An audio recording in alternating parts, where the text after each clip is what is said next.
Mbosi bulubo a na-eche nwaanyị nche, a na-eche ọhụ nwaanyị nche. Nya mere ụfọdụ ndị Imo steeti ji wee bụrụ na ebe ịlụ nwaanyị na bebe masị gị na ị ga-eme ego nche ọhụ. Onye wee ego nche ọhụ a bụ nne.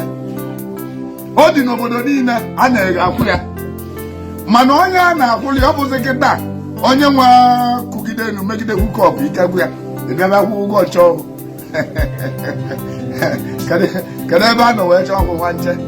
Nwa gị jee Lagos jee na-eme hukọp ka ị nọ na place m kwụ ọgwụ ụgwọ nche ọhụ. Onye bụ vejin ka a na-akwụ ụgwọ ka a na-akwụrụ ụgwọ. Ịghọtago?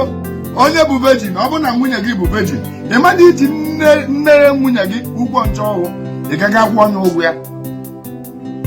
Ị madụ iji ụgwọ nche ọhụ. Ịghọtago? Ndị be anyị na-akpụ ya nke ya mana anyị na-egbu ya gboo. Ịghọtago? Ndị be anyị na-eme ya. Nwunye gị nwa ahụ abụrụ vejin, mbọsị bụrụ gboo vejin ka a na-anụ. Vejin ka a na-anụ. So o nwere ego ị ga-akwụ. Ọ bụ na ị kwụrụ ụgwọ, ị mana iji ndị mmụọ ụgwọ. Ị ga-echekwa ọdụ ụgwọ eji wee chekwaba ya, o wee bugide vejin wee bịa nụ anya. Ị ga-echekwa dị mọnị. Ịghọtara?